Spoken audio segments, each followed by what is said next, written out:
Hello and welcome to episode 3 of our podcast, Fully Alive.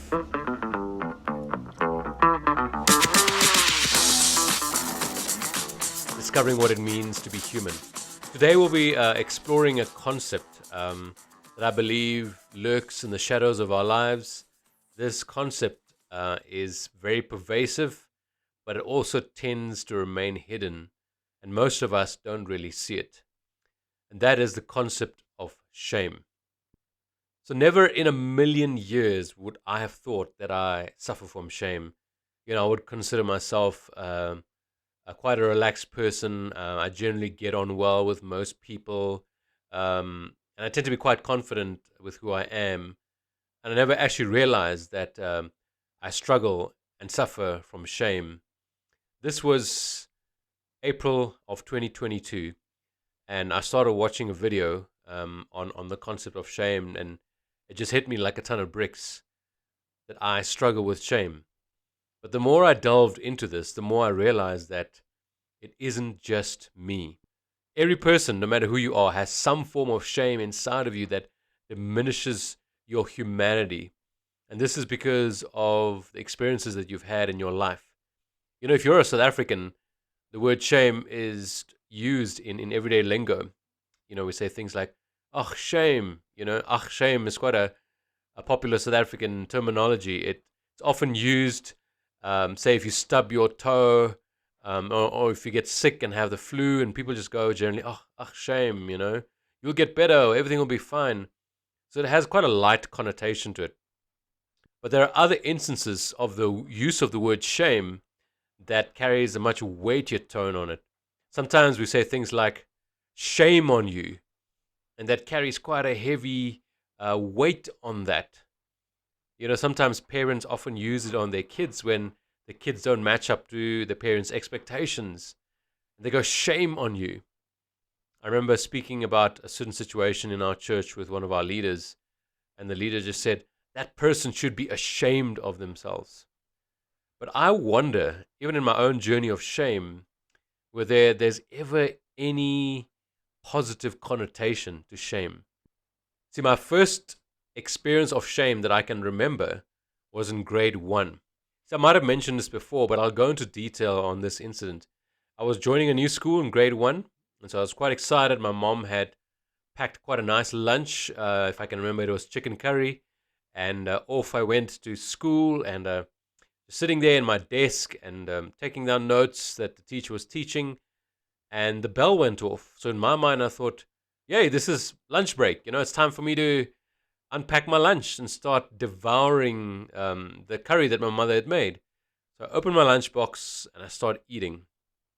But no sooner had I put a couple of spoonfuls in my mouth, everyone in the class started laughing at me.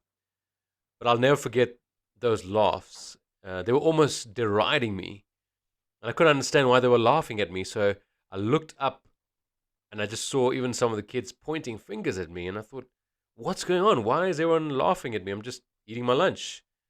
And then one of the kids piped up and said, it's not even lunch break, man. The bell is just the end of the first period. We're moving on to the second period. And so sheepishly, I put my lunch away and carried on with the next period. And that was my first day of grade 1. And things just went from bad to worse. That was a year where I made no friends. That was a year where I was alone. That was the year where I would spend lunch breaks just sitting in the corner there on my own, watching everyone play whilst I ate my lunch. And it did something to me.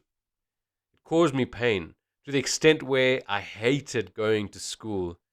I remember to this day, this one morning where I clung on so tightly to one of the legs of the dining room table, not wanting to go to school.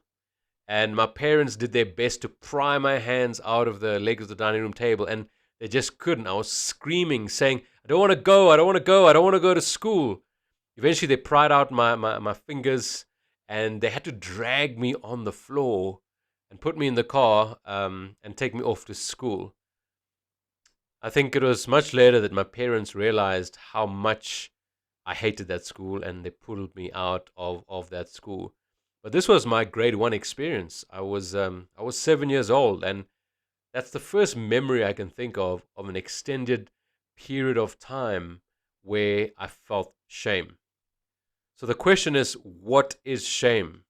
And how do we define shame? Now, before we get there, I want to mention again that shame is so pervasive, but it's also hidden in plain sight. We generally don't tend to recognize that we struggle with shame, but it's actually hard for us to fathom a world without shame. I mean, in the world of social media that we live in today, there's so much of that going on around. People shaming one another, dehumanizing each other on social media, slating one another's characters. I mean, it's just awful. There are a lot of videos on social media that are taken, real-time videos of people, perhaps doing something silly or stupid or making a mistake, and it's posted on the internet to everyone's laughter. And these kind of videos tend to get hundreds of thousands of views, if not millions of views. But no one ever thinks about the person that is being recorded. No one ever thinks about what that person may be feeling, whilst everyone else in the world is making fun of them. You see, what this does is that it robs us of our humanity. It tells us that we are the butt of people's jokes. We tend to make fun of people without being aware of the pain and the trauma and the background of their lives story. I love the movies. I've got a degree in dramatic arts. I love the Oscars, the Academy Awards that happen every single year. Every single year I get to attend an Oscar party at our friend's house. We get to vote in advance who we think will win the different categories. We send in our votes before the award ceremony. And then the next day after the award ceremony, we watch a recorded version of it and we see who gets the most prediction rights right. All come and dressed up and walk down the red carpet. I mean, it's a lot of fun. I love the Oscars. But lately, it seems that in the last 5 years or so, the guys who host the Oscars, I mean, they just slate everyone. They just demean everyone. It seems like a lot of stand-up comedy today is like that. It's just about making fun of everyone and demeaning them and deriding them somehow. I mean, as a society, I don't know how we've gotten to this point, but that's just another example of how we shame one another without even recognizing it. Another example of shame is the world of politics. Back in the day when American presidential candidates would debate one another for the election, those debates used to be quite civil. I mean, they tend to get heated, but the debate centered around the policies that each candidate wanted to put forward. But these days, presidential debates are anything but that. Presidential debates end up being just slating one another's character, just telling the other person off, just telling them how bad they are and poking fun of their mannerisms and their families and various other things. I mean, it's just gone way out of hand. It goes beyond policy arguments or disagreements to actually personally attacking and slating the other opponent. This is another form of shame where the other person's humanity is brought low. You see, these are some of the various visible manifestations of shame in our society. But over the next few episodes, we'll dig deeper into how shame actually manifests itself in our daily lives and why we actually struggle to keep it down, and what are some of our coping mechanisms. And eventually we'll get to a point regarding how we can be free from it. But before we carry on, I really want to define shame for you. So this is how I define shame in my own experience.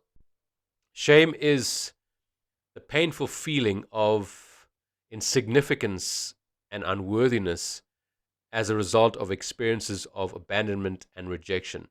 Let me say that again. Shame is the painful feeling of insignificance and unworthiness as a result of experiences of rejection and abandonment. See, I'm a parent, and I'm sure lots of you who watch this are parents as well, and many of you are going to be parents to be too. I think sometimes unknowingly we shame our kids.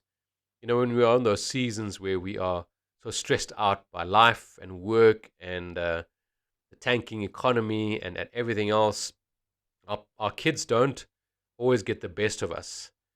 And so when their behaviors don't match up our expectations, we tend to get upset. And in some of the words that we use, we tend to shame our kids, and they feel unworthy. They feel not good enough. We use words like shame on you. And sometimes our posture doesn't help as well, because we tend to excessively reward really good behavior and badly punish bad behavior. And so our kids never ever know whether they are good enough for us, because it almost seems like our love for them is dependent on how they behave.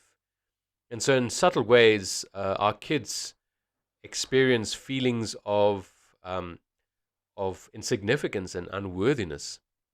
So whether it's in our private homes to the workspace, whether it's in the public sphere to the public domain of social media to the marketplace, shame lurks in the shadows. And today was just a brief introduction to shame, because I want you to see that this isn't just something that affects those who have, say, been sexually abused, or those who are poor and downtrodden, who don't have much. This actually affects everyone, because this is part of the human condition. This is part of the human story, and it started way, way back in the beginning of mankind in Genesis 3. You see, when God created Adam and Eve, our first parents, the Bible says they were naked and unashamed. In other words, they had nothing to be afraid of.